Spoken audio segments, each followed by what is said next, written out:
Salam Bapak Ibu, Shalom. selamat pagi. Kami mengucapkan terima kasih kepada Bapak Gembala kami, Bapak Gustaf, bersama Bapak Ibu semua yang sudah memberikan waktu buat kami untuk menyaksikan segala kemurahan Tuhan. Saya bekerja sebagai wira swasta di bidang konstruksi baja Bapak Ibu. Saya bekerja di GPI Lamtera sejak tahun 2000 sampai sekarang. Sejak awal saya buka usaha, saya memang pinjam uang di bank Bapak Ibu. Ya, pinjam tapi kan untuk modal ya Bapak Ibu, untuk kebutuhan keluarga, untuk sekolah, hasilnya untuk juga bayar cicilan di bank ya, cicilan ruko juga, bayar tukang, kebutuhan hidup sehari-hari, terus juga untuk nikahkan anak saya juga yang terakhir. Terus sejak saya dengarkan visi Bapak Gembala kita tahun 2022 ya, visi tahun keemasan dari Bapak Gembala, saya belajar untuk mengaminkan, untuk percaya dalam hati, untuk menaruh dalam pikiran saya, dalam hati saya, perkataan saya, bahwa saya bisa mengalami itu semua. Karena Bapak Gembala saya ini mengalami semua. Bapak dan Ibu Gembala saya ngalami, saya harus bisa mengalami seperti itu juga. Itu yang jadi saya tanamkan di hati saya, di pikiran saya Bapak Ibu. Terus pada bulan-bulan September itu, saya tuh sebetulnya sudah punya keinginan untuk minta doa kepada Bapak Ibu Gembala ya. Tapi saya tuh ngeyel Bapak Ibu. Saya keraskan hati, saya nggak mau seperti itu Bapak Ibu. Sampai suatu saat saya bermimpi Bapak Ibu.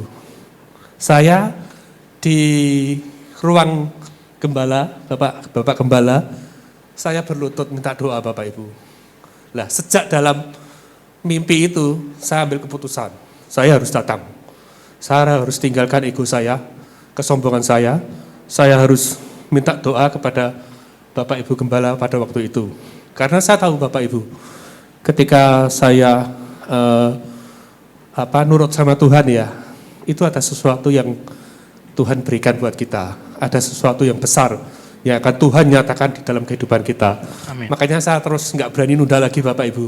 Saya langsung datang, saya langsung minta doa kepada Bapak Ibu Gembala kami.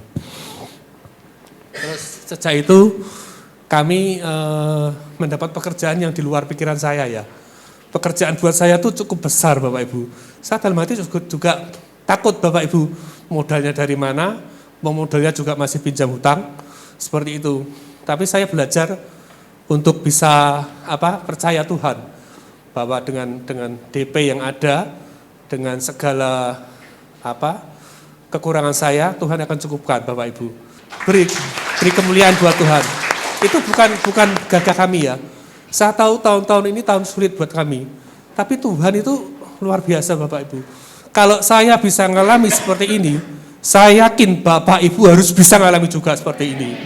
Jadi visi dari Bapak Gembala tidak hanya di tahun keemasan yang pertama. Di tahun 2023 Bapak Gembala canangkan tahun keemasan yang kedua. Saya aminkan juga Bapak Ibu. Saya harus bisa mengalami juga ini. Karena Bapak Ibu Gembala ini udah dapat pekerjaan, setelah Lebaran sudah dapat ini. Saya harus dapat juga, saya bilang begitu. Terus saya juga akhirnya dengan pikiran, dengan hati, dengan perkataan, saya harus bisa mengalami seperti yang Bapak Ibu Gembala alami, seperti itu Bapak Ibu. Saya tulis di kertas ya Bapak Ibu. Tuhan, saya mau hutang saya selesai di akhir tahun. Saya tulis di kertas, karena saya pernah mendengar khotbah dari seorang hamba Tuhan, perkataan dan pikiran dan hati itu harus seimbang, selaras, harus menyatu Bapak Ibu. Jadi saya berusaha, saya tulis, terus saya bawa dalam doa bersama istri kami, bersama anak-anak kami, setiap mesbah, dan puji Tuhan, Tuhan dengar. Jadi tahun 2022 itu hutang saya boleh selesai, ditolong Tuhan. Dan saya bersyukur buat istri kami yang begitu setia, memberi kami kekuatan ketika saya ngalami takut gitu ya Bapak Ibu, uang utang segitu enggak takut Bapak Ibu. Saya mesti ada rasa takut sebagai manusia, tapi istri saya itu, enggak usah takut, nanti kan ditolong Tuhan ya begitu.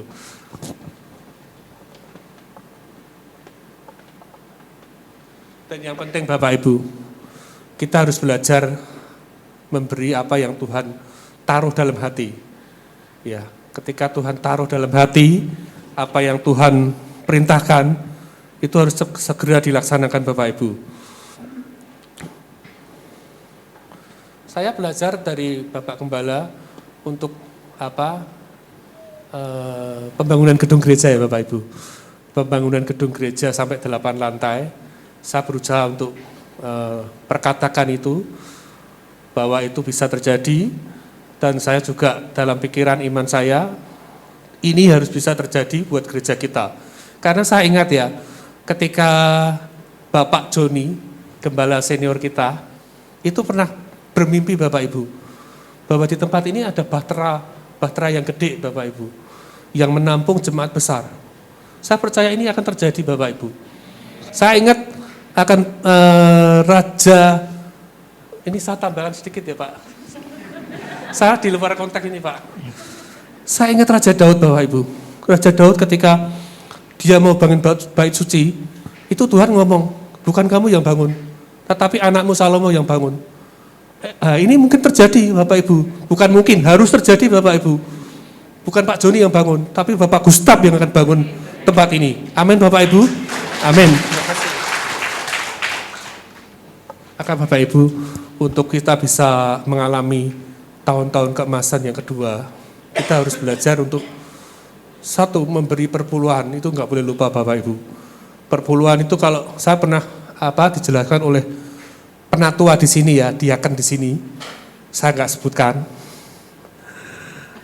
Kalau angkanya masih nolnya 5, Bapak Ibu enggak eman-eman. Bapak Ibu akan biasa memberi ya. Tapi kalau nolnya sudah 6, itu yang terjadi pikiran kita ya.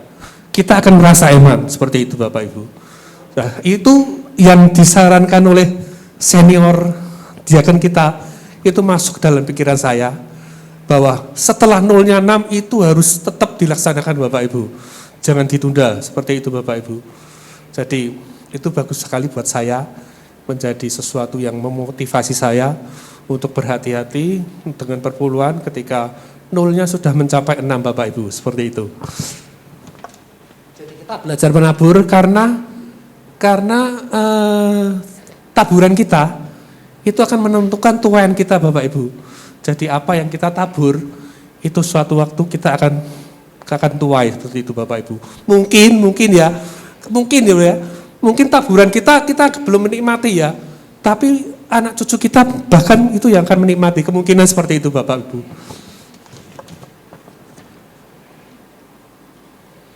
Ya mungkin hanya itu yang bisa kami sampaikan. Jadi kita enggak usah takut Bapak Ibu.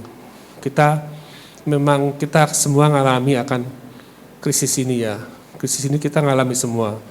Tapi jangan takut karena ada tangan Tuhan yang kuat, tangan Tuhan yang luar biasa yang akan menolong kita. Jadi Tuhan itu memelihara hidup kita, Dia gembala yang baik ya. Dia gembala agung kita, Dia akan menyediakan segala apa yang dibutuhkan, segala yang diperlukan kita.